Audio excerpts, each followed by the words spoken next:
Good morning, everyone. It is 9:30. We'll call the meeting to order. First item is approval of the agenda. I'll entertain a motion to approve the agenda with the item number 12 being pulled and item number 13E being removed from the agenda. So I'll entertain a motion as amended. Second. Moved and seconded. All those in favor? Aye. Those opposed? Minutes of the May 30th, 2023 board meeting. Move to approve. Second. All those in favor? Aye. Those opposed? ICAP and IMCWA renewals. Pauline.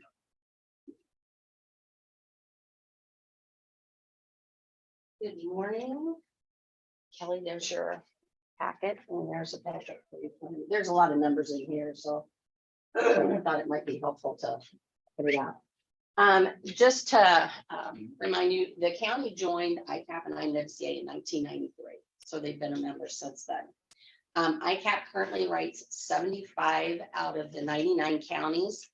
Of that makeup, you'll see on the next page, there's a map I've included. 10 of the counties are with the Heartland Pool. It's another pool that operates in the state of Iowa. 3 of those counties are self-insured. So they basically have like a $12 or $15 million that they retain and pay themselves. And then they may buy reinsurance over and above that.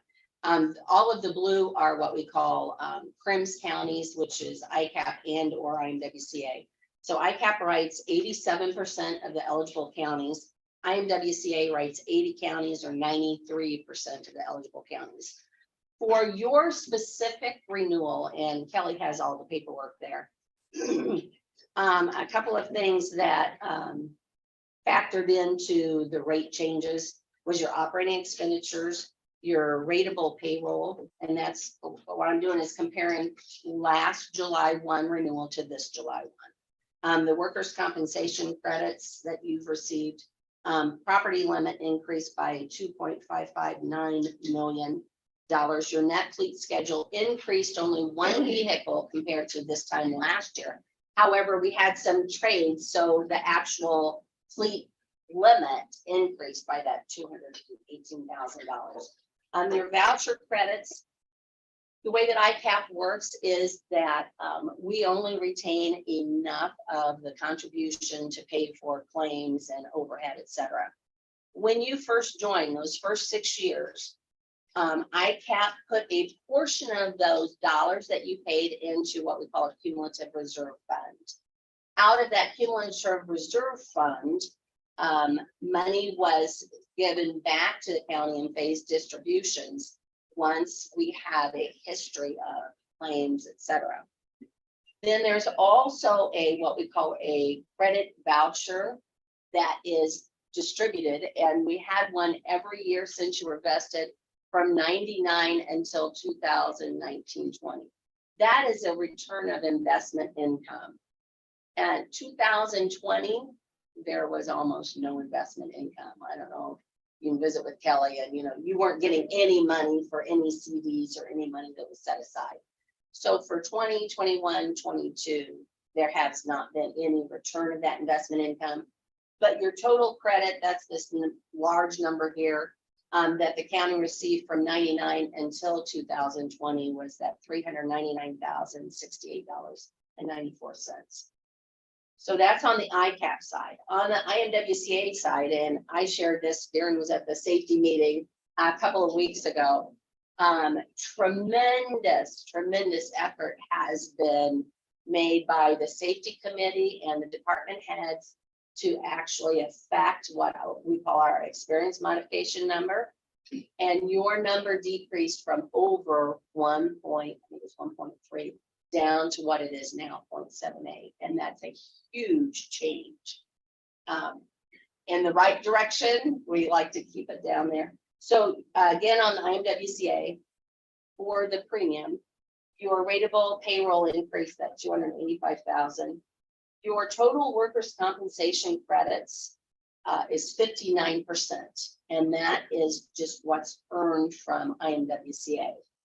Your experience mod credit That is solely attributable to Buffalo County and the safety and claims, et cetera, of your employees is an additional 22%. So on the third page back, there is this comparison. And it shows the 2022 rates along with the 2022 payroll and the 2022 pure premium. And then it compares it to what it is in 2023. So, you know, if you go right down to the bottom line, in 2022, your premium was 142,787. 2023, it's 63,243. That is a huge change. If you look at your pure premium this year, based on your codes and your payroll and the rates, would have been about $167,000. You're actually only paying 63. So you've got over $100,000 in savings there. On the bottom line, if your total net cost for July 1 compared to last year is a decrease of $42,313. The ICAP is an increase of 37, IMWCA is a decrease of 79. You net that out, and that's where you get to the 42. So, you know, I can't say enough about the safety committee and using that return to work program, because that directly impacts. You know, we had talked back in February about, you know, looking at in the market and seeing if there was no other carrier that would give beyond 30% credit. So, you know, now you're at 59% plus the 22. Unless you want to pay more premium, but I didn't think that was. Well, not too often can we get an insurance person to stand in front of us and say there's a decrease, you know. I can tell you, I work with 35 counties on the eastern side of the state, and I wish.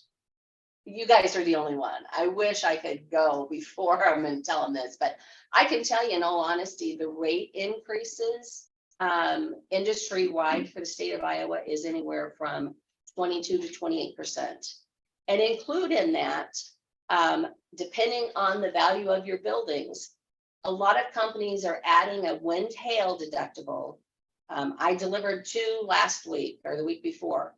One was a 25,000 wind hail deductible on a building that was 7 million. And then I had a building that was 30 million that they required a $50,000 deductible. You know, I talked to other agents north of here, and on theirs, they're insured with a traditional insurance company, but they were requiring a 250,000 wind hail deductible on some of their buildings. And then another carrier was demanding at least a 2% deductible for wind hail. Well, you know, if you look at the trend in the state of Iowa over the last 2.5 years, that's where our loss costs have been, is wind hail. So our deductible is the same, it's flat. You know, if you do the math and take out the reinsurance rate increase and everything else, our rate increase is right around 4.5%, which is phenomenal. But, you know, it's a direct result of, you know, our claims, et cetera. Now, that being said, we did have the wind hail, you know, and I think we had 7 buildings that ended up, but, you know, the total of that, I think, is under 100,000. And remember, one of the benefits of being an ICAP member is that even though we had those 7 buildings, it was the same event. So there's only 1 deductible that applies, not 7. So that's another plus there. Do you have any questions? You know, I could probably talk about 5 hours on this stuff, but y'all don't want to hear me drone on. Any questions? Yeah, I'm happy. Awesome. If you're Well, happy, thank I'm you. happy. Yeah. Thank you. All right. Do we have a motion to approve, or do you want to refigure the numbers into? Get it lower. Yeah, that's it. I'll make a motion to approve it. I'll second. Any further discussion, questions or comments? All those in favor? Aye. Those opposed? 2080 agreement for mental health agency of Southeast Iowa. So, at the state level, we had our region here in southeast Iowa, Mahaska, Wapello, Davis, and Appaloosa counties through more changes at the state level. They want the regions bigger, more or less is what it comes down to. We folded our region into the SIL region, which is 8 other counties that prior to us joining, and then Monroe County will be joining into that also. So we're going from a 4-county region to a 13-county region. Brief history on it. Used to your tax bill would show we would levy for mental health. A per capita rate, I think, was capped at about $47 and some change on that. The state came in a few years ago and said, you have to spend down your carryover balance. You can't have over 25% of your total. So over a couple of years, we did that. So we actually lowered the levy down to about $22. We were running to $37, $35, $37. We lowered that down to $22 to more or less get rid of money. And then when that happened, then it automatically went up to the $47 because then we still had bills to pay. So regionalization had happened there probably 6 years ago, which took Wapello County's money, Mahaska County's money, Appaloosa and Davis, and more or less put them all into a general pot to use for our region. The state took over mental health 2 years ago. About 2 years ago is when the state actually, they removed that out of our budget, and the state is handling the mental health. So therefore, at that time when we did the region, we did have some say over some things because we had say over the money. You know, it was a group of supervisors. It was 4 supervisors that decided that money. With the changes at the state level, coming down to this, of those 13 member counties, the supervisors will have 6 votes. So they've taken control or power away from, in my opinion, the people that are elected to oversee that money. So what we're doing today is we've already folded our region. This is just a 2080 agreement that will go into this bigger region. There's mud. There's mud. So we're going from 4 counties to 13 counties. So, you know, we're hoping that we're able to have, you know, the say in things and still be vocal in, and, you know, we'll still be one of the biggest counties population wise in the region. We'll be in with Des Moines County and Henry County. So we'll it remains to be seen on how all that actually shakes out through the region. But this is our steps today to come in line with the state code and officially join the Mental Health Agency of Southeast Iowa. Anything you guys would like to add, Miranda? Or that's what I thought too. Extremely tough thing to explain, a lot of different layers and a lot of changes over the last 5 or 6 years. And I think this probably goes back to what I'm talking to other supervisors. It's been around a lot longer than me. This was something that goes back 10, 15, 20 years, but the state, I guess, in their way did it right this time because they took away control of the money. So now therefore we have to abide by the rules of the bigger region. So this first one is just the agreement to join the Mental Health Agency of Southeast Iowa. So I need a motion to approve. Make the motion to approve it. Second. Any other questions, comments, discussion? All those in favor? Aye. Those opposed? And now the resolution number 30, 2023, approving 2018 Mental Health Agency of Southeast Iowa Region 23 agreement. And this is went before all of the county attorneys. It's been changed about 3 times now, and I think we're finally at an area where everyone feels comfortable and the attorneys feel comfortable with the counties joining this 2080. So I need a motion to approve that. I'll make that motion. Second. Any other discussion, questions, or comments? Is this like a permanent thing or is it year to year? It'll be forever.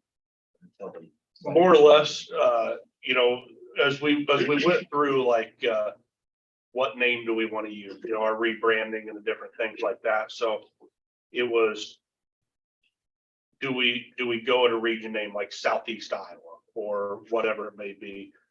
There is a definite possibility the region gets bigger. I don't foresee the region ever getting smaller again. We may have counties leave this region, go to another region, but I really don't foresee that happening. There's really good staff. And there has been, I think, since the region started from Jennifer with us to Rand now. So it's good leadership and those people know exactly what they're doing. And like I said, it's tough waters to navigate. That's something to say. We're kind of aligned with the 8th judicial district, and so we're one county short. Howard County has not elected to join. So future, who knows, they decided to stay with DICS at this time, but right now we're 13 of the 14 counties of the 8th judicial. So, and legislatively, they're kind of looking at lining region for the judicial districts. Is there a lead center in that county area? Well, there's still local access in each county. Right. So, and then our CEO is Ryan.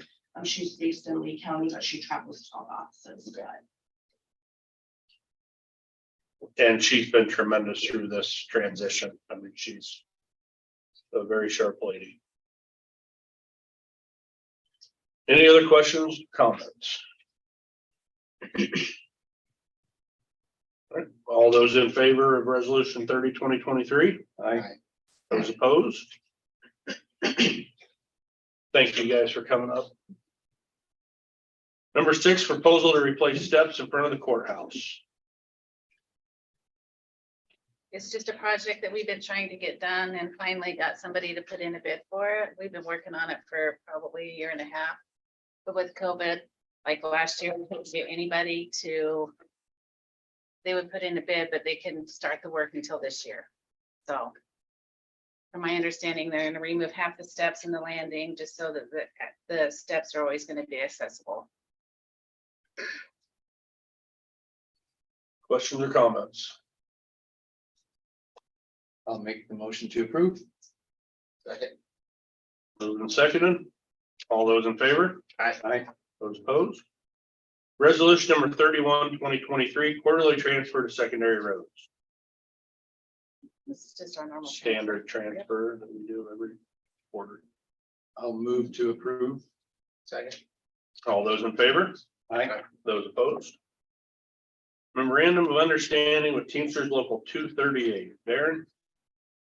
This is the contract between the sheriff's department and the court, for the supervisors. Deputy wages will go into effect of a minimum of 61,000 to 75,000 based on the years of experience. Be a starting point. The correctional officers will also go up for a minimum of $20 to 24 hours, also based on experience, years of experience. And the dispatchers will go from $21.50 to $25.50 per hour, also based on experience. The clerks will go to $19 per hour to $21.50 per hour, also based on years of service. And the food service workers will go from $16.50 to $19 an hour, also based on years of service.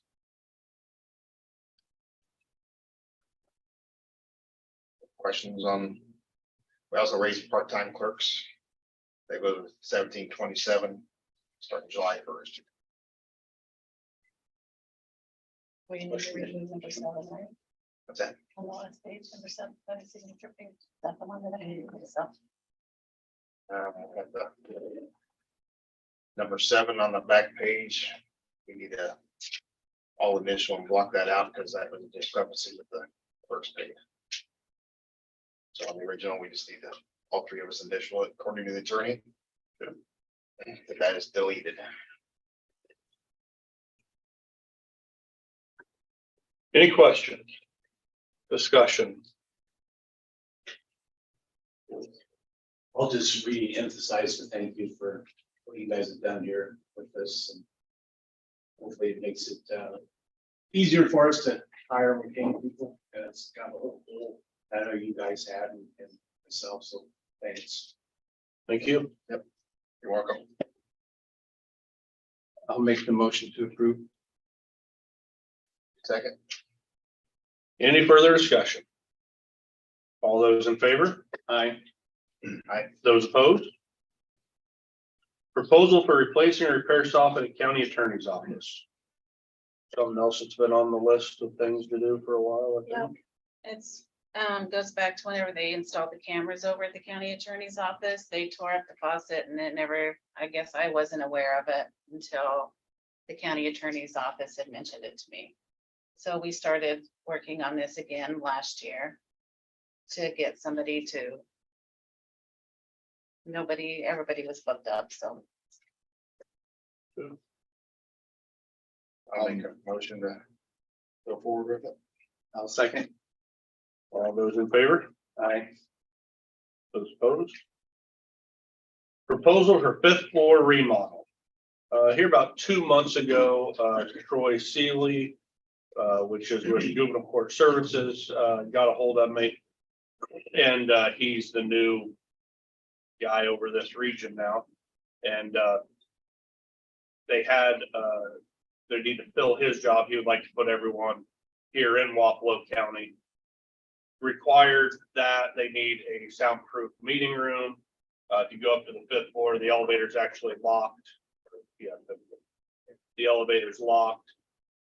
This will put a wall on each side of the elevator, put a door there so the receptionist up there could buzz people in, so people can get up to that floor and be buzzed in. It's a safety, definite safety precaution that way.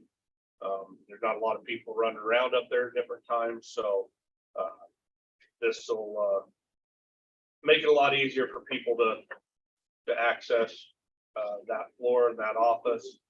And again, as it describes in here, it'll be more or less extending a small office we have up there, insulating it, put a drop ceiling in with insulation, so that way the stuff that needs to remain quiet and secret can be done in that room. So this just more or less adds another office to that floor, increases some security with juvenile court services. Total on us about 23,000. Yes, 23,660. I'll make a motion to approve it. I'll second. Any other questions or comments? All those in favor? Aye. Those opposed? Open discussion on emergency medical response. Right? Take the lead on this. Based on my observation with other counties, what's going on in other counties. Can't hear you over there. Yeah, thank you.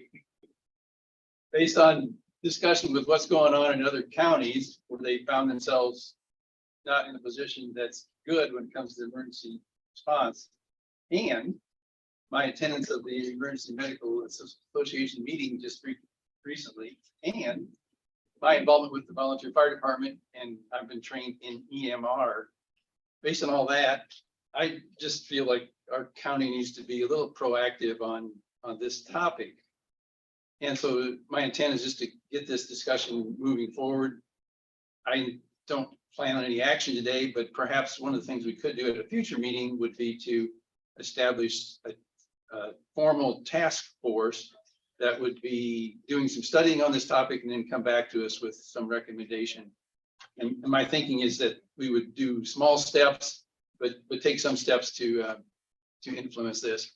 And one of the issues that I observe is that some of the small towns in the past in Wapello County had ambulances that they were able to run, and that's not so much the case anymore. So perhaps it's just a matter of helping them to re-achieve what they used to have. So that's the intent. I know Brian Morgan's been involved in this topic, and if you have a comment on that, that's fine. And perhaps Tim would like to say something. And then that'll be it for today. We'll move forward with the agenda in the future. I can speak to this because I'm vice president of the EMS Association, been involved with it for almost 30 years. Brian's been involved with us. Darren's been involved with it also through the Emergency Management Commission. We have a couple handouts here that Brian gave you that should not be new. There is actually a task force that has been established, and I'll talk about that in a minute. But let me take a little quick trip down memory lane because sometimes I get asked, well, how did we get here? And so just to give you a historical perspective about EMS, because a lot of people aren't aware. So EMS in the United States was actually formally kicked off in 1966. It was a white paper that was written, and it was in response to trauma on highways. And so the white paper said, we're losing more people on American highways than we were losing at the Vietnam conflict.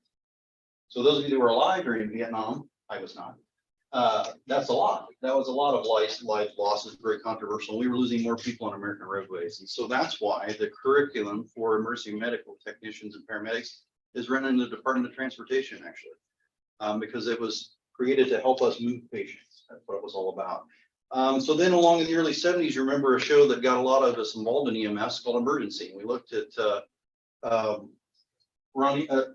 Johnny and Roy, and that was actually based on truth. And so back in those days, there were 4 pilot paramedic programs in the United States, one of them being in Los Angeles County in the California. And so the producer of that show was sitting in the ER looking for ideas for a show, and there they come through the door, the paramedics, and he says, what's that all about? And so there actually was quite a bit of truth to that show and actually showed what they were doing. And in those days, in the 70s, that was the paramedic concept, was because we didn't have enough doctors to go around. Some things don't change.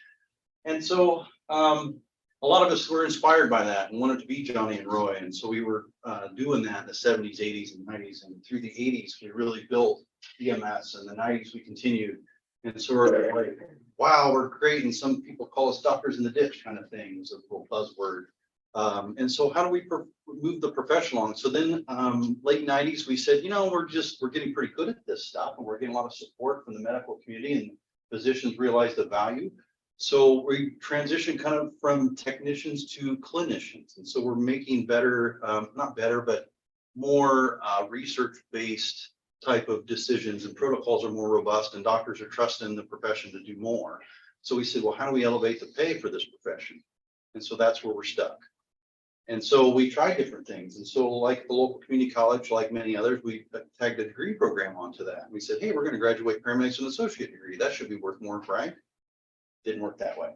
And so we're having that active conversation right now at the college about let's rethink this, because that didn't work in the healthcare profession. And it's all about reimbursement, as you know, and how do we fund it?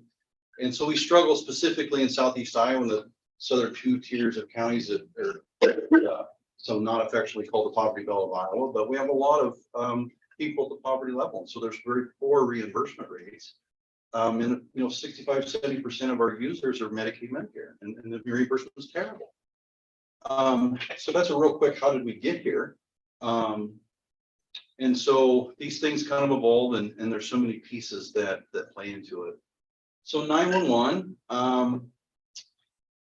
we've built over the 80s and 90s, and we told our community, hey, you have needs, call us, we'll be there for you. And we are. Problem is the needs are outweighing our resources at the moment. At the same time, we're having staffing problems and just healthcare in general. So then recently you throw a pandemic into the mix, and we really overwork the system. And so we have a lot of burnout. And at the same time, we have a phenomenon that was predicted many years prior with the baby boomers retiring. So we knew there was going to be workplace shortages because that large generation, the largest that we know of, is retiring all at once and very quickly because of COVID. And they're like, yep, we're out. And so they were filling a lot of roles. So all these things come due at the exact same time. And that's how we got to this point.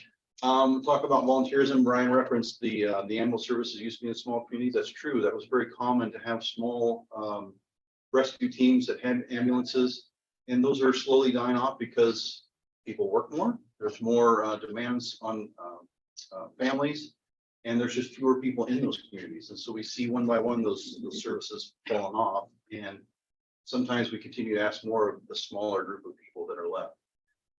So how do we redirect the ship? So what happens when a ship goes off course? There's something called the trim tab theory that I learned in my corporate experience. So how do you turn a ship? You change the rudder. How do you change the rudder? It's the trim tab. It's a small tab on the rudder. You make small incremental changes over time, and that writes your course. That's the kind of stuff that the EMS Association's been working on. Last fall, we had a meeting that was called by the current hospital CEO, William Kiefer, to talk about this. And he says, hey, we're having some severe struggles here. We've really got to look at this as a community and figure out how do we partner and how do we address these staffing shortages and still continue to fulfill the need. We had a few meetings. We have some more meetings to have, so we are waiting on some more information from him. He's had some other challenges to deal with in his organization, but the work has continued with the EMS Association to look at this. And so a couple of things that we've looked at, we went back to the EMS system standards, which the last time we did that full review was 2012. So it's been 10 years. We reviewed it, went through the whole system standards assessment process again, and looked at it and come up with an action plan. And that's what this document's all about. And this is something that we submit to the state through our region. So we have a healthcare region as well. It's a pretty complex deal. There's 8 parts to that. And so we figured the best place to start was the first 2, which is mainly talking about structure and framework. There's 6 objectives that we identified. One of those being that we feel like it's time to bring to you, the Board of Supervisors, the question of EMS as an essential service. And so we would like to do 2 things. One, establish an EMS board that's actually an arm of you. So we have our EMS Association that focuses on things like system development, education, works with grants, do those kind of things. But we want to take perhaps some of the core people in that organization and formally appoint them as an EMS board under you to do some of this research and advisory work for you. So I'd like to bring your proposal soon to do that. That's number 1. Number 2 is to take a look at an EMS as an essential service resolution. It's basically you saying it is an essential service. We regard it as essential service. That's where we start. And then we'll start talking about what that looks like. Some of the smaller solutions that we've come up with that actually are big solutions. Last EMS Association meeting, we had a guest, which was Jay Allison from 1015 Transit. We really feel like there's a high underutilization of transit, public transit, to get patients where they need to be. We're using ambulances and 911 clinicians to transport people it's not medically necessary. And so we really talked about strategies and ways we could better educate the public on what services he offers with 1015 Transit. So we're working on that. The second is a concept I really think could be a game changer, and that's community paramedicine. And so community paramedics are people. These are programs that have been in existence for a while nationally. We've had some conference calls with some of them in other states, and there's several in Iowa. They're paramedics we put in SUV, and they go out and they basically do preventive visits. So many of our 911 calls are people that they don't have anybody helping them at home. And so they just spiral down to a point where they just need critical help, and that's where 911 comes in. Whereas if we got to them prior, we could prevent some of that volume of 911 calls. We were doing that years ago through home health care programs through public health. Public health got out of it because private entities were doing it. We didn't see the need to do it publicly. Well, then the private entities dried up, so now nobody's doing it. So we have that huge need in the community that's not being addressed at all. We feel like community paramedicine could be an answer to that. So those are kind of 2 big initiatives that we're really focused on right now. As far as the 911 service itself, we're just kind of focusing on 2 things. 1, the community paramedicine relief pressure, and 2, the EMT internship program through my office to feed more talent into getting that, those ranks filled. So that's kind of where our efforts have been focused. That's where we're at. It's kind of a very quick update. So if you're agreeable, I'd like to maybe in July bring you those 2 proposals. That's all I have. Any questions? Good. Thanks, Tim.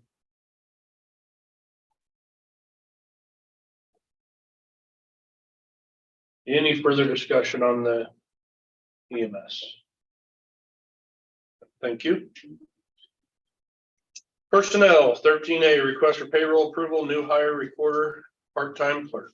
And this is to fill a vacancy. It's been open for a month and a half or so now, probably. Okay, time flies. I'll move to approve. Second. All those in favor? Aye. Opposed? Payroll approval, new hire Gothic House. Move to approve. Second. Those in favor? Aye. Those opposed? Payroll approval, change of employment, the sheriff's office.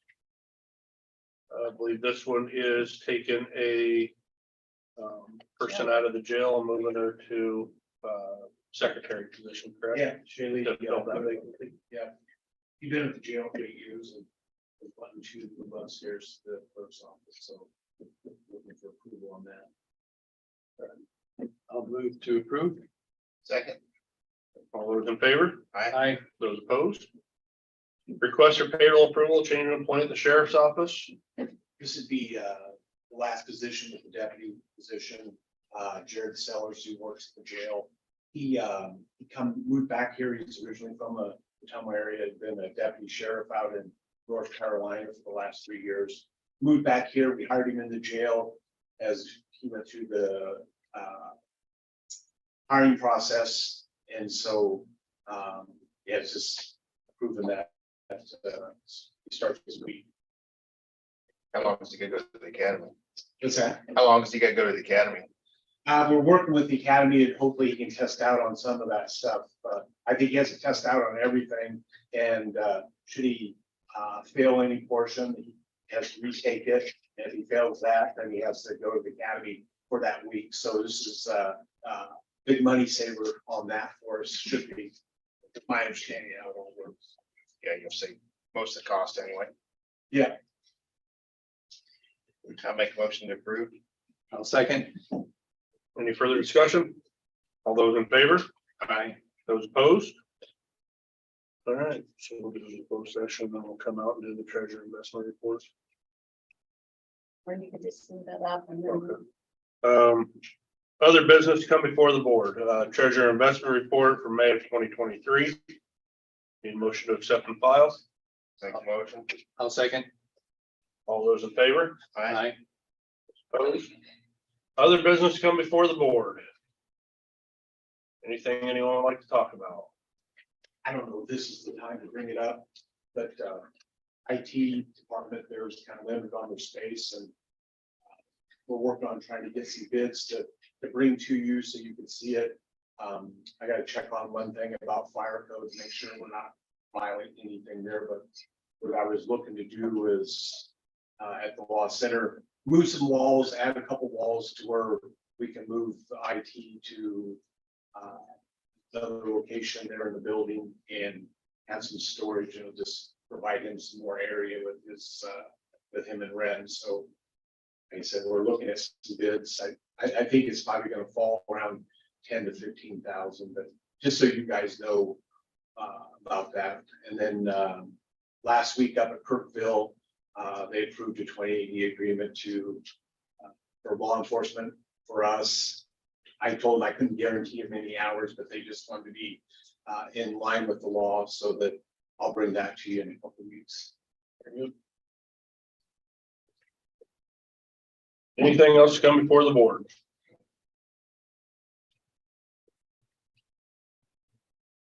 Okay.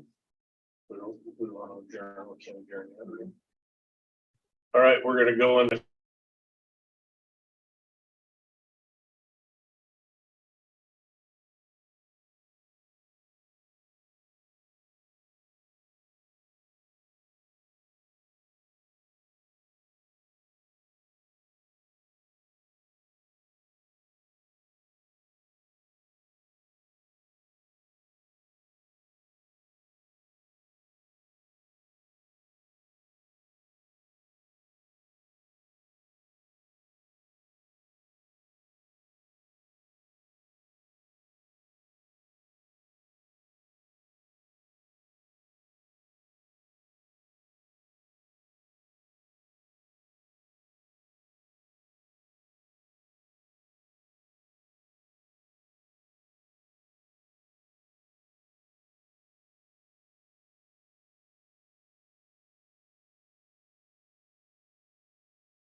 Okay, so just brief, my name is Chuck Larson and representing Code Access Pipeline. As you all know, the pipeline was put into operation about 6 years ago, pumping oil the whole way through. And the line in north, it runs from North Dakota, South Dakota, across Iowa into Illinois. And 1,500 feet of the line goes through Corps of Engineer property. And they did an environmental assessment and found that there was no environmental issue. There was a lawsuit in federal court requesting an environmental impact statement, which is a higher threshold. That's gone back and forth for several years now. And we expect that the environmental impact statement will be released at the end of June. The Corps of Engineers is going to have 5 different options. 3 of those options could result in stoppage of the oil or disruption of the oil. And the value of the pipeline is based on how much oil flows through it. And so if there's a disruption and no oil flowing through it, then the value falls to 0. And from an economic perspective, it would impact Wapello County. Wapello County receives about $876,000 a year, but about 40% of that goes to schools and then to the other townships. And I worked with your treasurer, and then we ran independent numbers as well, and we've got the same number, but it's about $322,000 to the county budget. And so we've been visiting with supervisors all along the line. And so they're aware of what's going to occur. We don't believe there will be a stoppage, but that's the economic impact that could it's forecasted to be. What we're working with all the counties on is we have to be able to articulate to the Corps of Engineers from a socioeconomic perspective what a loss of revenue of $322,000 would mean to the county. So they don't care if government loses money, but if people are going to be hurt, then that weighs into their decision-making process on whether to shut the pipeline down or not. And so I was just with Jasper County today. They're helping Lee County, Keokuk County, all over the way here. And I wanted to get your thoughts. I know the revenue flows into a bucket, your general fund, and then you appropriate out of that. But if there are housing, low-income housing, utility assistance, Meals on Wheels at the county funds, all of those things that could be threatened, I'd love to put together a letter articulating those for your consideration. Before the money goes. In the general It fund. just goes General into it, fund. yeah. Because when we got the pipeline money, we didn't like set up a program to say, okay, now we're getting this, we're gonna start this new program. We didn't do that. We use their bills. Yeah. That's it. So it probably does go to articulate for. So Probably more goes into rural than Sure. anything.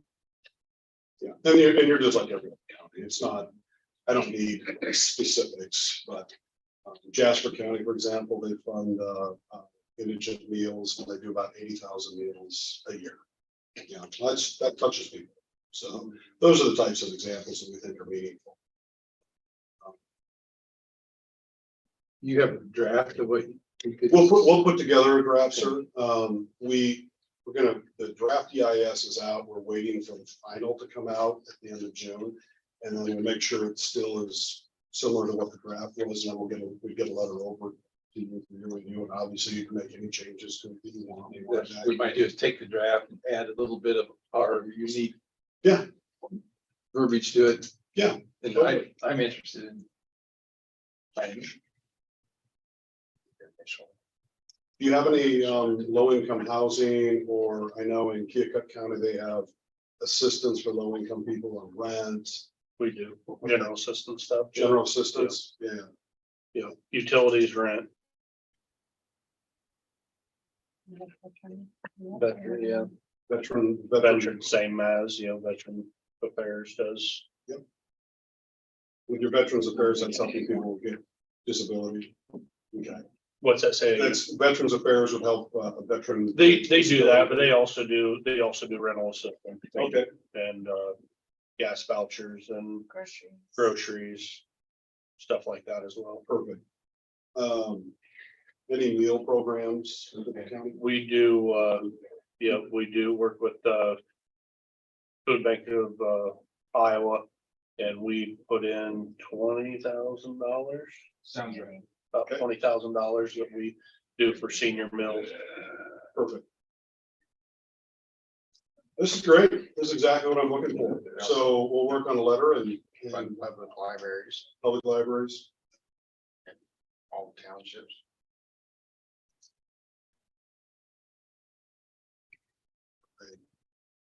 Well, gentlemen, I appreciate your time. Thank you. Very much.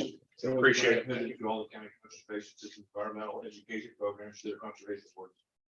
Because that reaches out to a lot of schools to learn about environment.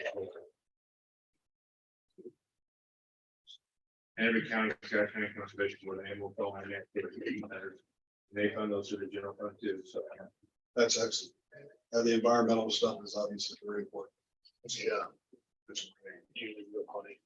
All right, well, listen, have a great day. Thank you very, very much. Thank you. And thanks for coordinating. with me. I appreciate No problem. William Cemetery. They say it's down by Chillicothe. Okay. It's a family, I think it's more of a family plot. The Williams and Williamsons. And it sounds like it's been, dozed. I think somebody took a dozen and just Reed. I don't know if it was Rob Reed or one of them is the landowner. I don't know which, I know Reed, that's what they told me. The people have told me. Williams Cemetery, check with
We're back in open session, and if there's no other business to come before the board, I'll entertain a motion to adjourn.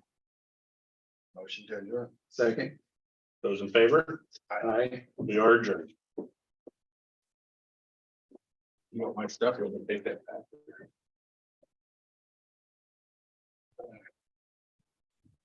Picture. Gee, when